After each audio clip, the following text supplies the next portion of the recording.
बिस्मिल्लाहिर्रहमानिर्रहीम, अस्सलाम वालेकुम। विनस स्पोर्ट्स के साथ आपका मेज़बान शहजादा मोइन हाजिर है। पाकिस्तान और श्रीलंका के दरमियान दूसरा वनडे मैच खेला गया, जहां पाकिस्तानी टीम ने 8 विकेटों से कामयाबी हासिल की। श्रीलंका ने इस मैच में पहले खेलते हुए 288 रन स्कोर किए और 289 रन का टारगेट पाकिस्तान को मिला और पाकिस्तान ने 2 विकेटों के नुकसान पर यह टारगेट अबूर कर लिया। पाकिस्तान की जानिब से बड़ी ज़बरदस्त बल्लेबाजी का मुजाहरा तमाम ही बैटर्स ने किया और ख़ासकर अगर हम बात करें तो 83 इनिंग्स के बाद सेंचुरी स्कोर करने वाले बाबर आजम ने बड़ी शानदार एक दफ़ा फिर सेंचुरी स्कोर की और उनका भरपूर साथ देने में कामयाब रहे। यहाँ पर मोहम्मद रिजवान, जिन्होंने 51 रन की इनिंग खेलने में कामयाब रहे और दोनों ने बड़ी ज़बरदस्त पार्टनरशिप कायम की इस मैच में। पाकिस्तान को जब ये हदफ मिला तो पाकिस्तान की जानिब से दोनों ओपनिंग बल्लेबाज ने पावर प्ले का बड़ा ज़बरदस्त उमदगी से मुजाहरा किया। फ़खर जमान ने बड़ी ज़बरदस्त इनिंग भी खेली, 78 रन की बारी खेलने में कामयाब रहते हैं। उनके साथ भरपूर इनफॉर्म बैटर्स है लेकिन लंबी बारी ना खेल पाए, 33 इनिंग्स की इनिंग खेलने में कामयाब रहे। साइम अयूब, उन्होंने बड़ी ज़बरदस्त कारकर्दगी का मुजाहरा किया। फिर बाबर ने 102 रन की इनिंग खेली और 51 रन की इनिंग रिजवान खेलने में कामयाब हुए और पाकिस्तान ने 289 रन का टारगेट 49 ओवर्स के अंदर जो है पूरा कर लिया। पाकिस्तान की बड़ी कामयाबी और फिर सीरीज़ भी पाकिस्तान जो है अपने नाम करने में कामयाब हुआ। इस मैच में सलमान अली आगा पाकिस्तान की जानिब से क़यादत कर रहे थे। शाहिनशाह आफरीदी जो है इंजरी के बायस इस मैच में नहीं खेल पाए। सलमान ने इस मैच में क़यादत की और पाकिस्तान ने फतह हासिल की। इस मैच के हवाले से आज हम बात भी करेंगे कि जिस तरह पाकिस्तान ने इस मैच में कामयाबी हासिल की। नौरिश खान हमारे साथ स्पोर्ट्स एनालिस्ट मौजूद हैं। नौरिश, है बड़ी ज़बरदस्त कामयाबी पाकिस्तान की रही है, क्या कहोगे इस कामयाबी के पीछे सेहरा किसका जाता है? अगर कहें तो बाबर आजम का नाम एक दफ़ा फिर नुमायाँ हो गया। सबसे अच्छी बात, first of all thank you so much for having me on your show. Secondly सबसे अच्छी बात ये थी कि जो सेंचुरी बाबर ने कल स्कोर की है वो इम्पैक्टफुल थी। तो एक होती है स्टैट्स, एक होते हैं इम्पैक्ट। तो स्टैट्स इम्पैक्ट दोनों थे कल। और एक और अच्छी बात ये थी कि Babar actually finish the match for Pakistan. तो ये चीज़ मुझे थोड़ी लाहौर की जो उनकी 50 थी उसमें थोड़ी मुझे मिसिंग लगी थी कि although he did score a half century but he didn't finish the match for Pakistan. But कल उन्होंने मैच भी फिनिश किया, सेंचुरी भी स्कोर की। तो all in all it was a well rounded performance. और उससे भी अच्छी बात ये है कि फ़खर जमान की 78 रन की इनिंग्स, फिर आपके पास मोहम्मद रिजवान ने 51 रन बनाए। सो तीनों जो प्राइम बैटर्स थे जिनका हमें बड़ा वो हो रहा था कि यार इन पे ये ड्राउट कब एंड होगा, तो वो फाइनली कल एंड हो गया। और जो है तारीख ने देखा किस तरह से बाबर आजम ने जो कल स्टेप अप किया, बहुत ही ज़बरदस्त इनिंग्स। और अच्छी बात यह है कि बिग बैश लीग के उनके बहुत ही एंटिसिपेटेड डेब्यू से पहले उनका ये कमबैक आया, जो कि इन इटसेल्फ एक बहुत अच्छी चीज़ है। अच्छा, बड़ी अच्छी चीज़ है। पाकिस्तान की जानिब से अगर थोड़ी सी बॉलिंग देखें, 288 रन यहाँ श्रीलंका ने स्कोर किया मैच में और हारिस और इमरान ने 3 खिलाड़ियों को आउट किया। लेकिन एक वक्त ऐसा था कि पाकिस्तानी बॉलर्स छाए हुए थे और फिर आखिरी 9वीं विकेट में हमने देखा कि श्रीलंकन बैटर्स ने बड़ी ज़बरदस्त बैटिंग का मुजाहरा किया, अच्छी पार्टनरशिप काम किया और ऐसा लगता था कि 260-70 के लगभग यहाँ पर टीम आउट हो जाएगी, लेकिन 288 रन करने में कामयाब रही। कहीं पर आपने फॉल्ट देखा यहाँ पर सलमान अली आगा की कैप्टनशिप पे, क्योंकि वो वनडे में कप्तानी कर रहे हैं कल शाहीन की जगह? नहीं, मेरे ख्याल है कैप्टनसी से ज़्यादा इंडिविजुअल परफॉर्मेंसेस मैटर करती हैं। आई मीन कैप्टनसी भी मैटर करती है, मैं ये नहीं कह रही कि बिल्कुल नहीं करती, पर इंडिविजुअल परफॉर्मेंसेस, अगर कैप्टनसी इन इटसेल्फ सक्सेसफुल तब तक नहीं हो सकती जब तक इंडिविजुअल परफॉर्मेंसेस अच्छी नहीं होंगी। एक छोटी सी मिसाल इसकी है, जो फर्स्ट ODI हुआ था, जो बहुत ही एक नेल बाइटिंग एंड आखिरी ओवर तक गया था और समझ नहीं आ रहा था कि बिल्कुल लास्ट ओवर तक वो एक मैच किया था। बट उसमें भी देखें एक स्मार्ट डिसीजन लिया गया था शाहीन की तरफ से, जब उन्होंने हुसैन तलत को लास्ट ओवर करवाने को दिया। तो वो एक काफ़ी ज़्यादा कुछ क्वेश्चन भी लोगों ने किया कि क्यों भेज दिया हुसैन तलत को। बट देखिए उसके अराउंड भी उनके पास ऑप्शन था, वो स्पिनर्स के साथ भी जा सकते थे। बट कंसिडरिंग कि अगर वो उस वक्त स्पिनर्स के साथ जाते तो एक्सपेंसिव पड़ जाता वो ओवर, तो उन्होंने हुसैन तलत के साथ जाना मुनासिब समझा। अब ऑल्दो कि वो शुरू के 2-3 डिलीवरीज थोड़ी सी वाइड उन्होंने कराई और वो बिल्कुल भी अच्छी नहीं थी, but all's well that ends well, तो वो एंड में फिनिश अच्छा हुआ। But then again Haris Rauf उस दिन भी डेथ ओवर्स में बहुत एक्सपेंसिव रहे और ऐसा लग रहा है कि डेथ ओवर्स की और उनकी बॉलिंग मैच नहीं कर रही, मतलब जी, और वो मतलब they don't get along well. तो अभी जो कल का मैच हमने देखा उसमें भी यही मुझे लग रहा है कि डेथ ओवर्स में हमें अपनी बॉलिंग को बेहतर करने की ज़रूरत है।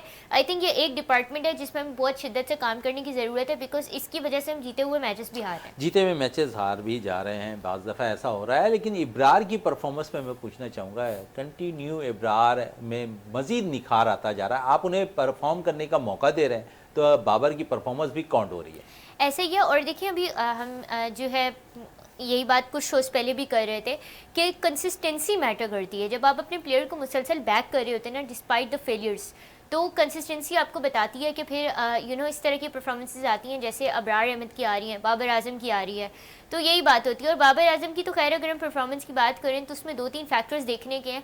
एक तो ये कि देखिए कैप्टनसी का बोझ, मैं बोझ इसलिए कहूँगी क्योंकि इट्स ऑब्वियस कि कैप्टनसी के प्रेशर की वजह से उनकी अपनी परफॉर्मेंस इफेक्ट हो रही थी।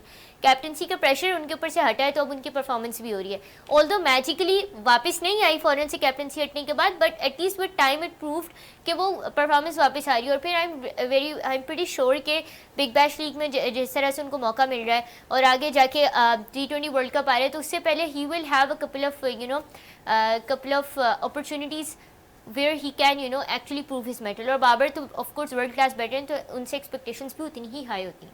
चलें, बाबर से तो होती हैं, इब्रार ने भी परफॉर्म अच्छा कर दिया, हारिस भी कंटिन्यू विकेट ले रहे हैं। नसीम शाह एक ऐसे हैं बॉलर हमें जो शायद हम आगे की तरफ उनको मज़ीद और भी देख रहे हैं, लेकिन जो तसलसल है यहाँ नसीम का वो बरकरार नहीं हो पा रहा है। तो इन आउट के सिलसिले को आप समझ रही हैं कि उन्हें जब मौका नहीं मिल रहा है तो शायद इन आउट का सिलसिला उनके साथ लगा, तो परफॉर्मेंस भी उनकी उस किस्म की नज़र नहीं आ रही। ऐसा ही है। और दूसरा आप हारिस की बात करें तो मैं थोड़ा सा यहाँ पे आपसे डिसएग्री करना चाहूँगी, बिकॉज अगर हारिस रूफ की हम बात करें ना तो उनकी performance, yes he is getting us wickets, yes he is performing better than before, but in the and जो उनका एक वीक पॉइंट है डेथ ओवर्स में एक्सपेंसिव ओवर्स देना, वो तो वहीं का वहीं है। उस पर तो काम मुझे तो एटलीस्ट नज़र नहीं आ रहा कि डेथ ओवर्स में जब विकेट्स लेने की होती है, विकेट्स ना भी लें तो रन्स एटलीस्ट रुक जाएँ, थोड़ी स्टेगनेंसी आ जाए रन्स में अगली टीम के, वो तो मुझे कहीं नज़र नहीं आ रहा। तो I think Haris Rauf really needs to think this through and work on his weakness, that is death की जो बॉलिंग है। सेकेंडली अबरार अहमद की बात की तो अबरार अहमद का भी देखें, उनको कंसिस्टेंसी से हमें बैक करते आ रहे हैं तो उनकी परफॉर्मेंस भी आ रही है। नसीम शाह की अगर हम बात करें तो मुझे 2-3 उनमें वीकनेस नज़र आ रही हैं। एक तो मुझे उनकी फ़िटनेस पहले जैसी नज़र नहीं आ रही है अनफॉर्चुनेटली, और आई थिंक उनको अपनी फ़िटनेस पे काम करने की ज़रूरत है साथ साथ, क्योंकि फ़िटनेस बहुत मैटर करती है। सेकेंडली वो बहुत जल्दी एजिटेटेड होते नज़र आ रहे हैं, मतलब बहुत जल्दी वो एनॉय हो जाते हैं। अगर एक दो बॉल्स जो हैं वो जैसी कराना चाह रहे हैं वैसी नहीं हो रही होती डिलीवरीज, तो वो बहुत ज़्यादा एनॉय हो जाते हैं और उसकी वजह से उनके आगे का जो कमबैक, जैसे अब मिचेल स्टार्क की अगर मैं यहाँ पे एग्जांपल लूँ तो मिचेल स्टार्क की एक बात है कि अगर वो उनके ओवर एक्सपेंसिव स्टार्ट होता है तो वो मेक श्योर करते हैं कि वो एंड एक्सपेंसिव ना हो, वहाँ से बाउंस बैक करते हैं, देखते हैं फ़ौरन से उनको पता होता है कि मैं कहाँ गलत कर रहा हूँ, उसको चेंज करते हैं। He bowl a different type of delivery to ensure के he is resilient in that sort, but ये चीज़ मुझे नसीम शाह में नजर अच्छा, नहीं फिर आ रही। वनडे रैंकिंग की अगर थोड़ी बात करें, श्रीलंका के ख़िलाफ़ भी हमने सीरीज़ अपने नाम कर ली है, तो अब हम ट्राई नेशन सीरीज़ खेलने जाएंगे T20 है, लेकिन हम देखते हैं कि उसमें हमने कुछ नौजवान प्लेयर्स को एक दफ़ा फिर शामिल किया है, तो बेहतर फैसला कर रहे हैं हम, क्योंकि बहुत करीब हमारे पास वर्ल्ड कप है।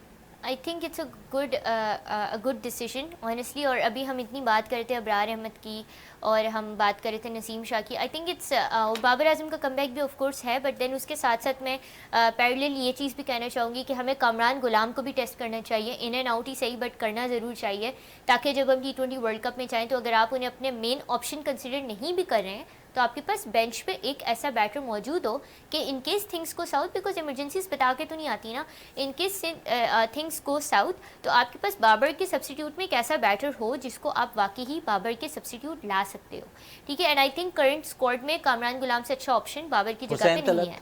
हुसैन तलत नहीं, आई डोंट थिंक सो। और मेरा ख्याल है अब it's high time they move on from Hussain Talat. अगर आप मोहम्मद हारिस को ड्रॉप करे हो ये कह के कि एशिया कप की परफॉर्मेंस की बेसिस पे, तो then why did you go with Hussain Talat? उससे पाकिस्तानी टीम की क़यादत करने वाले इरफान खान नियाजी, इरफान खान नियाजी को भी हमें मौका देना, हमने उनको भी मौका नहीं दिया। आप उनकी बात करें, अभी हांगकांग सीरीज में छठी दफ़ा टीम को कामयाबी दिलाने वाले अब्बास अफरीदी जो टीम को लीड कर रहे थे, हमने उनको मौका नहीं दिया। आई थिंक नंबर 5 नंबर 6 पे उनकी जगह बनती थी, जिसके लिए लेजेंड क्रिकेटर साहब ऑस्ट्रेलियन भी कह रहे हैं कि पाकिस्तान के पास इतना बेहतरीन टैलेंट मौजूद है लेकिन पाकिस्तानी सेलेक्टर्स उन्हें मौका नहीं दे रहे। ऐसा ही। दूसरा, अभी हम इतने उनकी बात करें तो I think it would be unfair अगर हम यहाँ पे हसन नवाज का जिक्र ना करें। हम हुसैन तलत की बात करें, आई थिंक हुसैन तलत से कहीं ज़्यादा बेटर ऑप्शन हमारे पास हसन नवाज से। हम उन्हें खिलाते नंबर 5 पे जो उनकी जगह है, और 2-3 हम उनको मैचेस इस तरह खिलाएं नंबर 5 पे, तो आई थिंक उनकी परफॉर्मेंस आएगी, क्यों नहीं आएगी। रिसेंटली अभी जो राइजिंग स्टार्स कैटेगरी में मास सदाकत ने 96 रन की इतनी अच्छी इनिंग्स खेली है। तो जब आप अपने यंगस्टर्स को बैक करेंगे, आई थिंक बस ये एक गैप है जो मुझे दिख रहा है कि हम कैप्टनसी में तो चेंजेस कर रहे हैं, बाबर की भी फॉर्म वापस आ गई, रिजबर्ग का ड्यूओ भी हमें वापस नजर आ रहा है, ऐसा लग रहा है कि we are healing. But then इसके साथ साथ हमें अपनी बेंच स्ट्रेंथ पे भी काम करने की आई थिंक ज़रूरत है। बेंच स्ट्रेंथ पे काम करने की ज़रूरत है इस पे मज़ीद भी, और क्योंकि हमारे पास प्लेयर्स अब बहुत आ रहे हैं। अभी आपने मोहम्मद हारिस की बात की, हम ड्रॉप करते हैं, लेकिन हमारे पास हसीबुल्ला मौजूद हैं, हमारे पास साद बेग मौजूद हैं, रोहेल नज़ीर हमारे पास मौजूद हैं। आपने एक प्लेयर्स की बात की है ना, तो मैं समझता हूँ कि कामरान गुलाम तो एक जानिब सही है, लेकिन आपने यहाँ टेस्ट इन प्लेयर्स को भी करना है जो मुसलसल डोमेस्टिक सीजन में रन कर रहे हैं। ऐसा ही है, क्योंकि देखिए मैंने कुछ रोज़ पहले भी बात की थी, मैं उसको रीएट्रेट करना चाहूँगी। बाबर, रिजवान, शाहीन जो हमारे मुल्क के स्टार्स हैं, इनके पास ना दुनिया भर के लीग्स के ऑप्शंस होते हैं, तो इनकी वहाँ भी प्रैक्टिस हो जाती है। अभी जैसे Babar, Shaheen Big Bash League खेले जाएंगे, फिर उसके बाद हमारे पास CPL और BPL और इन लोगों इन लीग से भी इंग्लैंड की काउंटी जो क्रिकेट है दी 100 है, वहाँ से मतलब हमारे पास प्लेयर्स के ऑप्शंस है। वो अलग बात है कि इस दफ़ा दी 100 में काफ़ी प्लेयर्स ने साइन अप किया था, but other than Imad Wasim, Mohammad Amir किसी को सिलेक्ट नहीं किया गया। बट मैं एक बात कह रही हूँ कि देर हाईली एंटिसिपेटेड प्लेयर्स, तो इनको बाकी दुनिया भर की लीग से भी अपॉर्चुनिटीज़ आती हैं। पर जो हमारे डोमेस्टिक स्टार्स हैं, उनको जब तक एक्सपोजर डोमेस्टिक मतलब होम सीरीज़ में नहीं मिलेगा, तो दुनिया उनको जानेगी नहीं। बिल्कुल, दुनिया उनको जानेगी नहीं। इस पर मज़ीद और बात रहेगी, लेकिन मुझे ब्रेक के लिए कहा जा रहा है। ब्रेक से वापस आते हैं तो गुफ्तगू को मज़ीद जारी रखते हैं।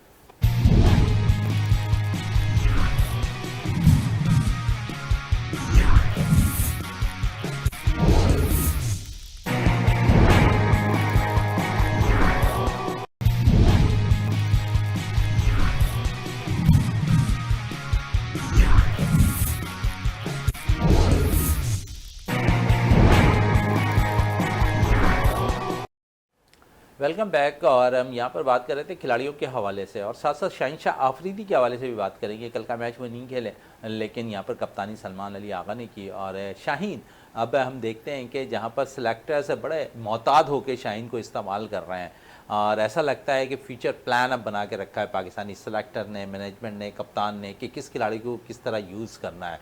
कल भी हमने देखा कि शाहीन को ड्रॉप किया गया और बताया यही गया कि वो इंजरी के बाइस कल का मैच नहीं खेल रहे हैं। सलमान अली आगा पाकिस्तान के लिए वनडे में कप्तानी कर रहे होंगे।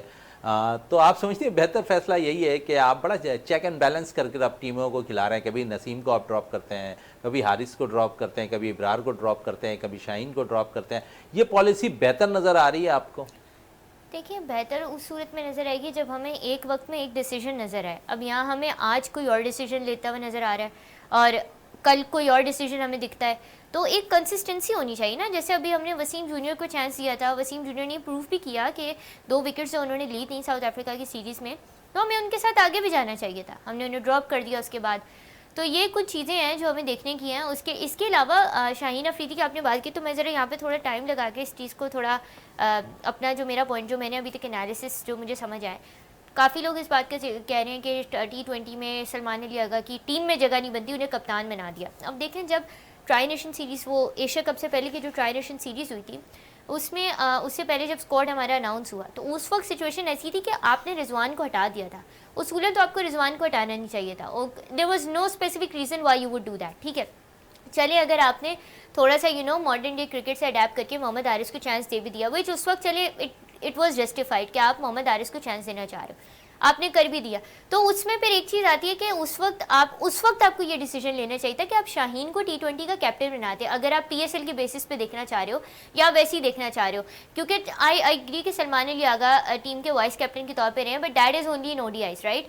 तो T20s में आपने अगर सलमान अली आगा को कैप्टन बनाना ही था, अगर आपको मतलब रिजवान को मतलब हटाना ही था और उसकी जगह आपको सब्स्टिट्यूट, तो आई थिंक उसकी जगह सब्स्टिट्यूट आपका शाहीन अफरीदी बनता था।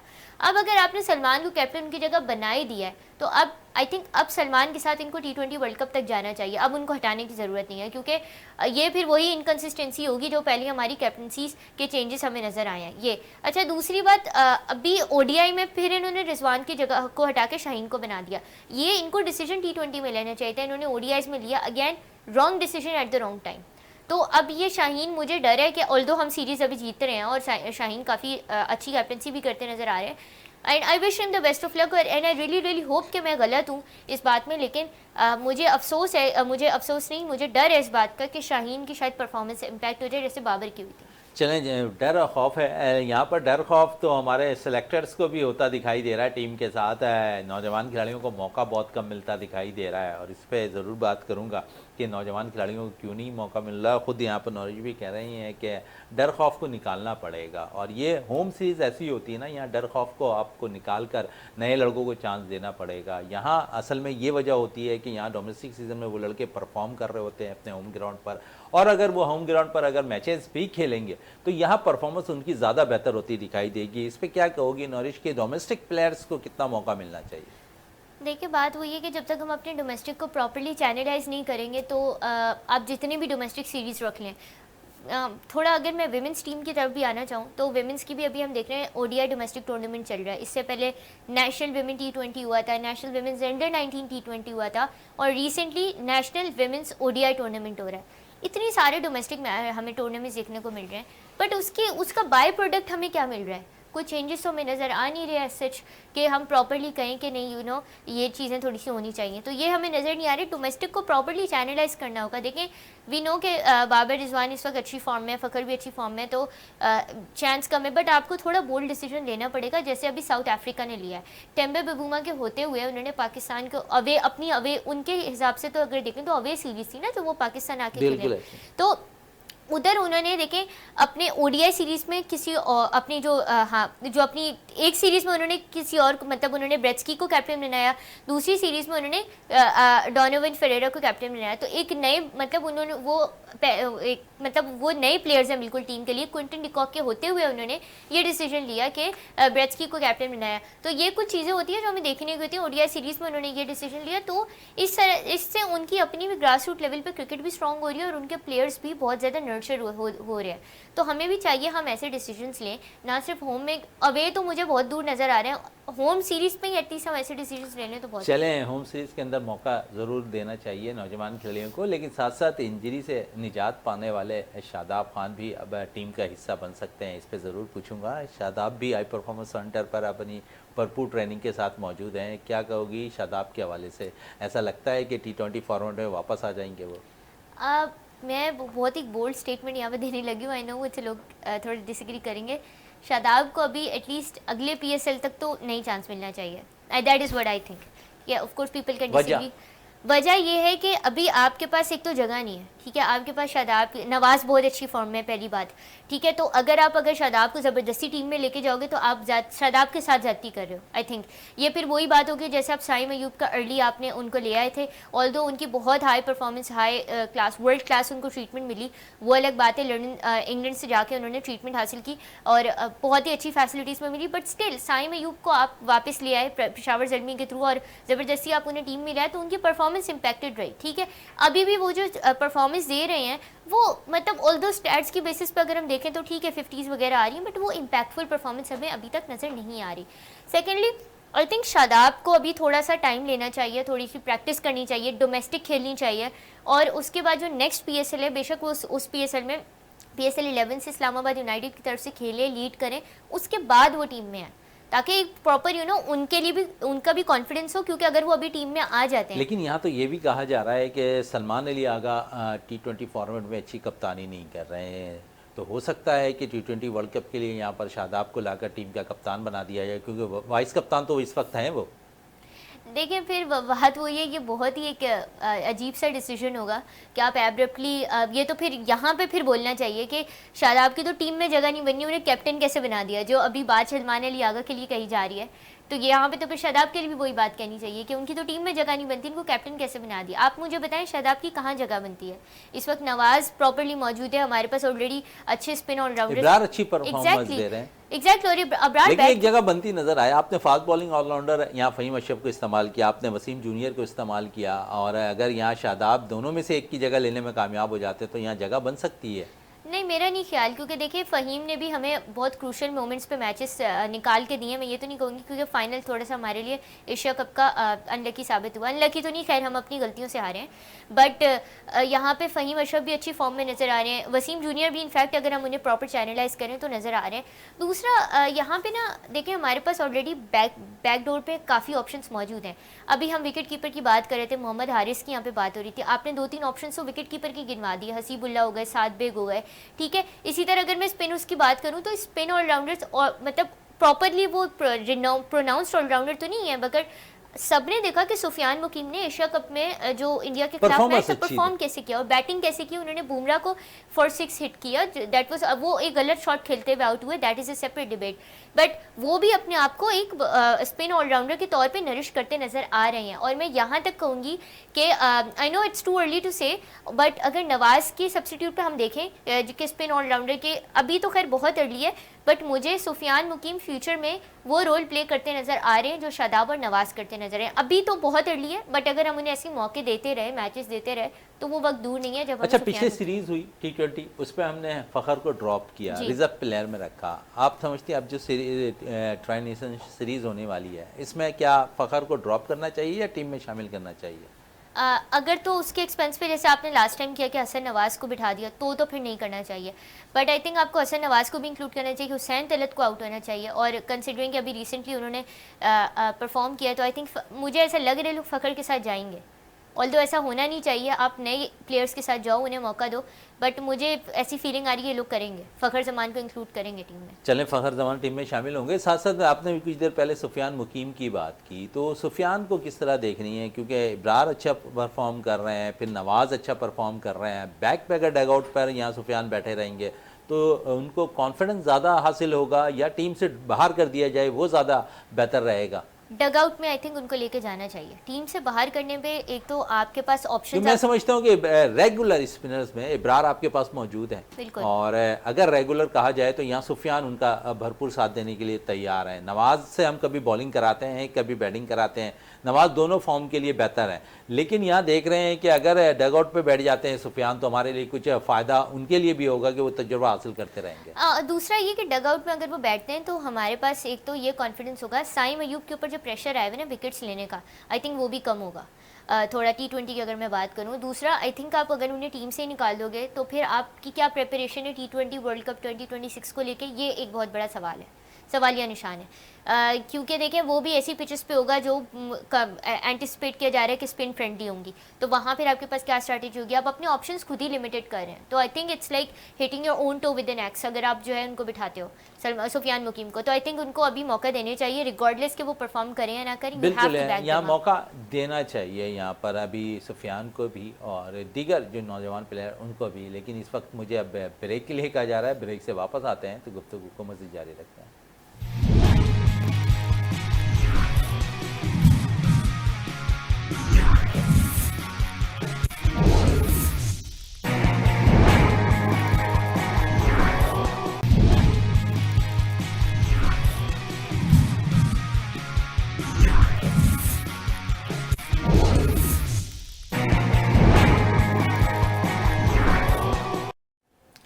Welcome back. और वक्फे से कबल नौजवान खिलाड़ियों की बात हो रही है, सुफियान की हम बात कर रहे थे, लेकिन इस वक्त डोमेस्टिक सीज़न कायद-ए-आज़म ट्रॉफ़ी में मेहरान मुमताज़ बड़ी ज़बरदस्त बॉलिंग का मुज़ाहरा कर रहे हैं। थोड़ा सा मैं इस पर ज़रूर रोशनी डालना चाहूँगा इनसे, नौरिश खान से। नौरिश मेहरान मुमताज़ बड़े अच्छे फॉर्म में नज़र आ रहे हैं, इससे कबल भी उन्हें कौमी स्क्वाड का हिस्सा बनाया गया था लेकिन फिर आउट कर दिया गया, लेकिन मुसलसल परफॉर्म वो कर रहे हैं डोमेस्टिक सीज़न में। अभी आई थिंक मेहरान मुमताज़, क्योंकि ऑलरेडी हमारे पास इतने सारे ऑप्शंस हैं, आई थिंक अंडर वो इमर्जिंग कैटेगरी में तो समझ आती है, बट अभी थोड़ा मुझे लगता है टाइम लगेगा, उन्हें 1-2 साल हैं अभी टीम में डेब्यू करने के लिए, क्योंकि हमारे पास ऑप्शंस ऑलरेडी बहुत हैं। इट्स नॉट बिकॉज कि मेहरान मुमताज़ की अपनी परफॉर्मेंस वो है, वो नो डाउट जैसे वो डोमेस्टिक कायद-ए-आज़म ट्रॉफी में परफॉर्म करते आ रहे हैं, तो of course he is a sound player for all of us और एक बहुत वैल्यूएबल एसेट है टीम के लिए, बट अभी हमारे पास और भी ऑप्शंस हैं, तो आई थिंक के अभी 1-2 साल है उनकी टीम में आने के। चलें, यहाँ पर वो कह रही है नौरिश के 1-2 साल मज़ीद अभी मेहरान ने मेहनत करनी है, रगड़ा लगाना है डोमेस्टिक सीज़न के अंदर, और उम्मीद करते हैं कि पाकिस्तान को रिप्रेजेंट करेंगे। क्योंकि इस वक्त अगर हम देखें तो हमारे पास टेस्ट मैचेस के लिए साजिद मौजूद हैं, नुमान मौजूद हैं, और अब तो आसिफ आफरीदी भी आ गए हैं, उन्होंने भी डेब्यू पे तबाही मचा दी है। तो जो इस खिलाड़ी को भी मौका मिल रहा है ना, वो परफॉर्मेंस ज़रूर अपना दिखाता हुआ नज़र आ रहा है। इस पर मज़ीद और बात करेंगे, और ख़ासकर मैं ओपनर्स पे थोड़ी सी बात कर लूँ, जहाँ पर फ़खर और साइम पावर प्ले का इस्तेमाल इन्होंने, अगर हम देखें तो कल के मैच में बड़ा अच्छा इस्तेमाल किया है। आप समझती हैं दोनों की जोड़ी ज़्यादा सूदमंद साबित होगी T20 फॉर्मेट के अंदर? क्योंकि हम देखते हैं कि फ़खर वन डाउन आते हैं, लेकिन अगर साइम और फ़खर ओपन करें तो वो ज़्यादा बेहतर है।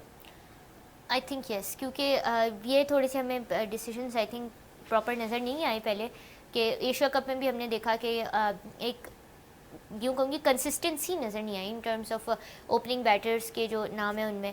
तो आई थिंक अभी रिसेंटली जो कल का जो मैच था उसमें तो खैर ऑलमोस्ट सब चीज़ें ठीक थी, except for the death bowling, जिसका मैंने भी थोड़ी देर पहले जिक्र किया। डेथ बॉलिंग के हिसाब से आई थिंक डेथ बॉलिंग के अलावा I think all the boxes were ticked and everything was like spot on. और ऐसी जो है इंटेंट, ऐसी एग्रेशन और ऐसी कंसिस्टेंसी हमें आगे भी चाहिए, not just against Sri Lanka but against other teams as well. तो यही इसको कैरी करना होगा T20 वर्ल्ड कप तक। और देखिए T20 थोड़ा डिफरेंट फॉर्मेट है, और मॉडर्न डे क्रिकेट की अगर हम बात करें तो उसके हिसाब से वैसे ही काफ़ी डिफरेंट चीज़ें हो गई हैं। अब डेथ ओवर्स की हमारे पास इंपॉर्टेंस बढ़ गई है। पावर प्ले जो है, आप जितना अच्छा पावर प्ले यूटिलाइज़ करते हो 70 to 88% आप ऑलरेडी गेम में हो जाते हो। तो आई थिंक ऐसा पावर प्ले की यूटिलाइजेशन, क्योंकि ODI था तो ODI में थोड़ी सी कुछ चीज़ें डिफरेंट होती है T20 से। थोड़ा स्ट्राइक रेट भी आपका वैसा नहीं होता जैसे T20 में होता है, थोड़ी एग्रेशन चाहिए होती है T20 में। तो आई थिंक ये थोड़ा सा इनको कैरी फॉरवर्ड करना पड़ेगा T20 क्रिकेट में। T20 फॉर्मेट में कैरी करना पड़ेगा। और साथ साथ दीगर प्लेयर्स के हवाले से अगर हम बात करें तो यहाँ पर हम मिडिल ऑर्डर पर स्ट्रगल कर रहे हैं, और अभी कुछ देर कबल भी बात हो रही थी कि यहाँ पर अभी तक हमारे पास वो बैटर नहीं आया है जो फिनिश करना जानता हो। गो के इस सीरीज़, इस मैच के अंदर जो कल खेला गया उसमें बाबर ने अच्छी परफॉर्मेंस दी, रिजवान ने अच्छी परफॉर्मेंस दी, हुसैन तलत को मुकम्मल मुसलसल मौका मिल रहा है। फिर हमने देखा उन्होंने बड़ी अच्छी एक इनिंग भी खेली। फिर हसन नवाज़ के हवाले से बहुत सी बातें भी की हैं, लेकिन आप समझती हो कि हुसैन तलत को मज़ीद और मौका मिलना चाहिए मिडिल ऑर्डर पर, और क्योंकि उनके परफॉर्मेंस ऐसी है कि वो प्रेशर में इनिंग अच्छी खेलते हैं। नहीं, मेरा नहीं ख्याल कि अब हुसैन तलत को आपको देना चाहिए मौका। आई थिंक कि अब उनको काफ़ी मौके मिले हैं, और ये फिर मेरा ख्याल है हसन नवाज़, क्योंकि आप उनको मौका दोगे तो किस एक्सपेंस पे दोगे? हसन नवाज़ के एक्सपेंस पे दोगे ऑफ कोर्स, क्योंकि आपके पास और तो कोई वो नहीं है। तो फिर ये हसन नवाज़ के साथ जाती है। I just think that's the case. तो आपको हसन नवाज़ को यहाँ पे बैक करने की ज़रूरत है। हुसैन तलत को आप थोड़ा रेस्ट कराओ, हसन नवाज़ को वो मौके दो जो आपने हुसैन तलत को दिए। हुसैन तलत को जो मौका दिया है, फिर साथ साथ क्योंकि शाहिनशाह आफरीदी अच्छी कप्तानी भी कर रहे हैं, मैचेस भी अब उन्हें इन आउट का सिलसिला उनके साथ भी जारी है। ख़ुद भी वो ज़्यादा खेलने को तरजीह नहीं दे रहे हैं, वो ख़ुद भी रेस्ट करके मैचेस खेलना चाह रहे हैं। लेकिन हमने देखा कि यहाँ पर वो टेस्ट मैचेस में जहाँ उन्हें रेस्ट कराया गया, जब उन्हें टेस्ट मैचेस में मौका दिया गया तो हम बड़ी बातें करते हैं कि शाहीन लंबे स्पेल नहीं कर सकते, लेकिन हमने देखा टेस्ट मैचेस में भी वो स्पेल करते नज़र आए। शाहीन ने अपने आप को जिस तरह से मेच्योर किया एज अ बॉलर और जिस तरह से इम्प्रूव किया है, that is always been commendable. और ये उनकी एक अच्छी उनके अंदर आदत आ गई है कि वो रेजिलियंस शो कर रहे हैं, जो आई थिंक पहले पिछले 2022 के बाद जो 1-2 साल उन्हें परफॉर्म किया, जो एक ड्राउट था वो उसमें मिसिंग था। तो आई थिंक अभी वर्सेटाइलिटी भी उनकी वापस आ रही है, और ये अच्छी बात है क्योंकि उनको जिम्मेदारी का एहसास हो रहा है, स्पेशली जब एशिया कप में उनसे एक्सपेक्ट किया जा रहा था कि वो बैटिंग भी हमारे लिए करें। तो आई थिंक जिस तरह से ऐसे मौक़ों पे ना यूजुअली ये होता है, जैसे साइम के साथ हुआ था एशिया कप में कि वो बॉलिंग पे ही वो बॉलिंग के ही होके रह गए थे। तो वो एशिया कप में तो खैर शाहीन के साथ भी कुछ दफ़ा ऐसा था, बट देन शाहीन ने जिस तरह से अपने आप को होन किया है, अपने रेजिलियंस दिखाई है, और जिस तरह से उन्होंने अपने आप को बहुत ही वेल राउंडेड सा एक प्लेयर बनाया, तो ये बहुत इंप्रेसिव बात है, और आई थिंक इस पर शाहीन को क्रेडिट जाता है। बिल्कुल शाहीन को क्रेडिट जाता है। और यहाँ पर सीरीज़ पाकिस्तान अपने जो है नाम करने में कामयाब हुई है। कल तीसरा मैच खेला जाएगा, उम्मीद करते हैं कि इस मैच में नौजवान खिलाड़ी जो डग आउट पर बैठे हैं उन्हें ज़रूर मौका दिया जाएगा, और मुसलसल उम्दा परफॉर्मेंस देने वाले प्लेयर ने ये साबित कर दिया कि पाकिस्तान के जो फ्यूचर स्टार हैं वो मज़ीद नज़र आ रहे हैं। इस पर कुछ कहना चाह रही हैं आप? जी, मैं ये बात कहना चाह रही हूँ कि देखें, ऑल्दो हम सीरीज़ पे सीरीज़ जीतते जा रहे हैं और बैक टू बैक हम सीरीज़ जीतते जा रहे हैं, जो कि एक अच्छी बात है, लेकिन मैं यहाँ तक ये बात कहूँगी कि अगर हम अपने यंगस्टर्स को टेस्ट नहीं कर रहे ना, और हम वही पुराने उसके साथ जा रहे हैं, क्रॉनिक एक गलतियाँ रिपीट हो रही हैं, तो ये series I am sorry but सब बाग दिखाने के मानंद है। तो आप जो है वो क्योंकि आप सीरीज़ जीत लो, आप बायलैटरल सीरीज़ जीत लो, ओडीआई रैंकिंग्स इंप्रूव कर लो, जो कि ऑफ कोर्स मैटर करता है, स्पेशली T20 जो championship sorry world test championship जो होती है उसमें मैटर करता है। बट आप अगर इतनी बायलैटरल सीरीज जीत जाओ लेकिन आप वर्ल्ड कप हार जाओ तो I think world cup matter कोई करता फायदा नहीं है, जी। क्योंकि तमाम तो तैयारियां दुनिया भर की वो टीमें तैयार कर रही होती हैं कि वर्ल्ड कप हासिल हो, और उम्मीद करते हैं कि पाकिस्तान वर्ल्ड कप में अच्छी परफॉर्मेंस देगा। नौरिश, आपका बहुत बहुत थैंक यू। शुक्रिया। प्रोग्राम का अख्ताम करते हैं इस दुआ के साथ कि पाकिस्तान में खेल और खिलाड़ी तरक्की करते रहें और पाकिस्तान का सब हिलाली परचम दुनिया भर में रोशन रहे। इसी के साथ अपने मेज़बान शहजादा में इनकी इजाज़त दें। पाकिस्तान जिंदाबाद।